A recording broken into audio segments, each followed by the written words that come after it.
This is the Successful Archi Students Podcast, episode 15. Welcome to the show today, guys. I want to talk about something that I posted on the Instagram page a couple of days ago, and it was a question that I put out to you guys, which was, what do you think is the most important thing to know as an Archi student? And I'm genuinely overwhelmed with some of the great responses that you guys gave me. I was actually so impressed that I put up another story saying how impressed I was. Hey guys, so I just posted a question before earlier, which was, what do you think is the most important thing as an Archi student? And there are so many great responses, like, wow, you guys have killed it. And that I would continue to share these stories over the next couple of days, which I did. And I still got more to share as well because I got hundreds of responses to this question. And so really with this video, what I want to do is collaborate all those responses and find out what some of the most common things that people said were important to know as an Archi student, and also some of the most important things that resonated with me that I think are extremely important to know as an Archi student. And so I genuinely think this is going to be so valuable to everyone listening. If you're an architecture student or you want to be an architecture student, you know, some of the things that you guys and girls said were just amazing and they blew me away. So I'm going to share those with you now. So you're an Archi student. You're smart, you're creative, and heck, you're ready to take on the world with your crazy designs. Before you get to that point, however, you need to build up the habits and the knowledge and the skills of the successful architect. And what most students don't realize is that you don't learn these things over time. Rather, you learn these things through experience and deliberate practice outside of your university education. My name's Kyle, I'm an Archi student just like you, and I'm committed to being successful, no matter what it will take. And I'm hoping you're ready to take that journey with me as you listen to the Successful Archi Student Podcast.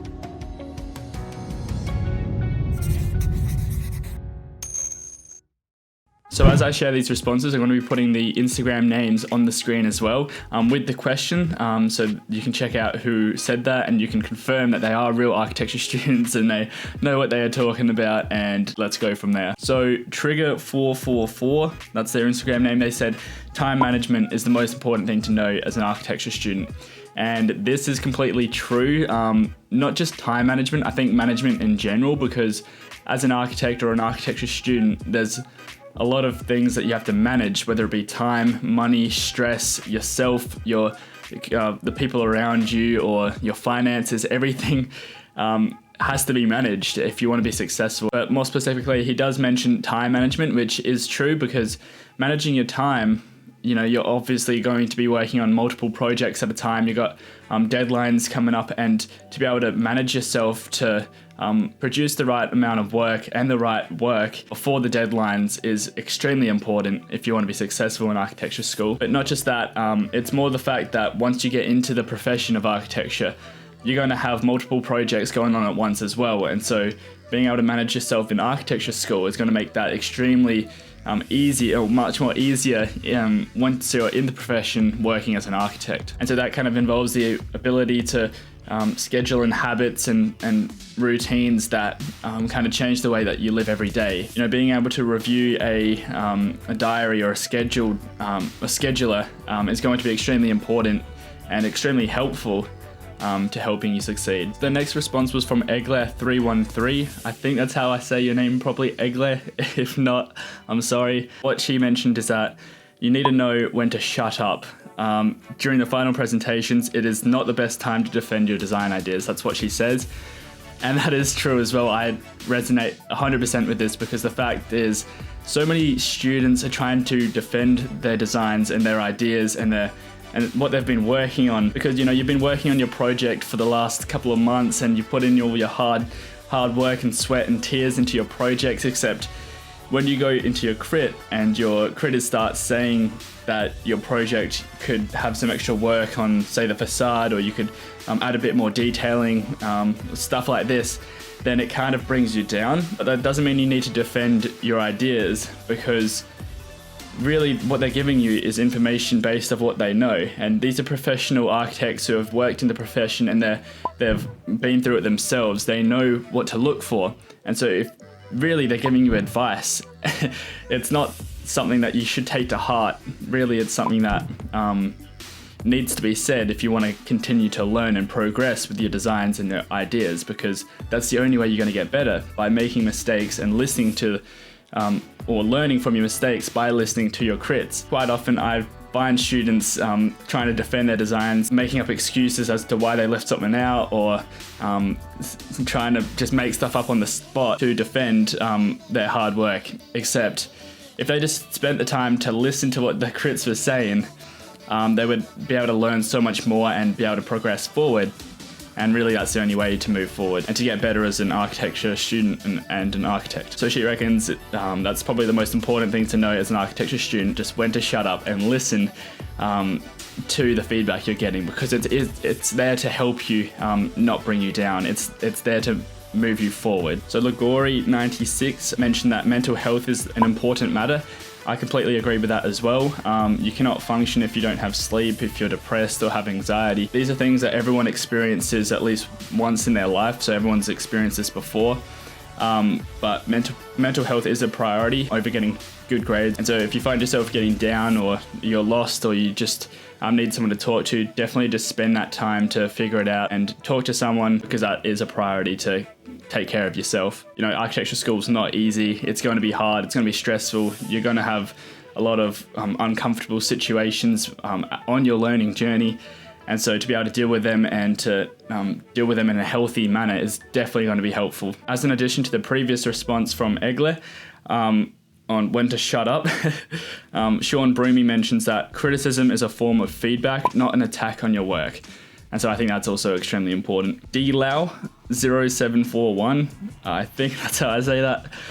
He mentioned that you should design for the people with sustainability in mind. And so I think that's incredibly important as well, because to design for the people means that you are designing for humans. You're not designing as an artwork. You're not designing sculptures. What you're doing is designing spaces for people to live in. And so I think it's incredibly important to design based off of the requirements and the wants that your clients have. So if you're designing for people, then you need those spaces to be habitable, and you need them to be function before form, and definitely have sustainability in mind, because the world is finite and it's not going to last forever. So definitely try and do your best to contribute to being sustainable. Andre says to get involved in BIM technology ASAP. I think this is incredibly important as well, and I wish I had gone into kind of Revit and SketchUp and CAD and all this stuff before starting architecture school. I had no experience with those programs before I started, and although it wasn't a disadvantage, it would have been an advantage to have those skills already. I was lucky enough to kind of play around with these programs before most other students did in my first year, and I ended up getting really good results for one of my projects because I was experimenting with this. However, I think that's a great point by Andre to definitely play around with them at least before starting architecture school, and get involved with the technology of the future as soon as possible, because BIM is definitely where the industry is at the moment. It's not heading there, it's there at the moment. Although sketching and hand drafting and stuff is still prevalent, BIM is just where it is. It's the industry standard, so to learn these things is incredibly important. Edurum.48 mentioned that true design starts when you stop comparing others' work and begin creating your own stuff. I think this is super, super important. And as I mentioned in one of the other podcasts, I think in the interview with Andrew MacDonald, I mentioned that one of my classmates, every time he rocks up to uni, he'll have all his hard work and he's put in all this time into his project, and then he'll look around at everyone else's project and he'll bring himself down because he thinks his isn't as good as everyone else's. But the truth is, you should just work on your own skills. You know your own skill level. It doesn't matter what everyone else are doing. If you want to build the biggest tower in the city, you don't have to bring everyone else's down. You just have to build the biggest tower. So don't care what other people are doing, and just focus on your own work. You know, I post a lot of work on my Instagram page, and you guys might see that and think, my work's not that good. But the truth is, if you just focus on your own work, it doesn't matter what anyone else is doing. Just stop comparing yourself to others, and you'll find yourself progressing a lot more quickly and a lot more efficiently. So this is one that a lot of people mentioned. The Sleepless Nights is the most important thing to know in architecture school. This is a bit of a different take on it, but to know that there are sleepless nights in architecture school is important, especially if you're looking to getting into architecture. you know, it kind of is just a choice to make, though. You don't have to have sleepless nights. You can definitely have a balanced life within architecture, except you've got to make the sacrifice of, if you want to be successful, then you might have to put in the hard work, and that goes with anything, not just architecture. It's not like every night you're going to have to stay up late. However, the more time you put into your projects, obviously the better they're going to be. And so, yeah, staying up instead of sleeping is definitely going to improve your work. However, there were already like 186 hours in the week during the day. So it's just a matter of balancing getting the right amount of sleep with doing what you love and working on something that matters. And then Honappa mentioned that we should be ready to face redo.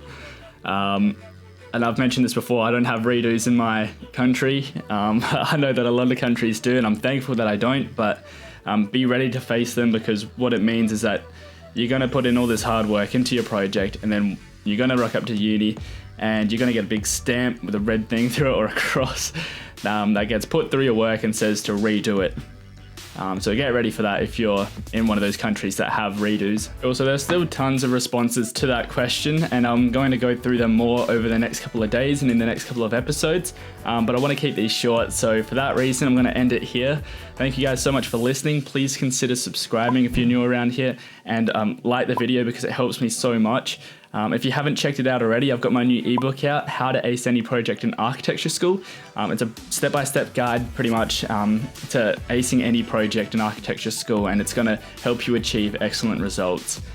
So until next time guys, take care, and thank you guys again so much. I'll see you in the next video.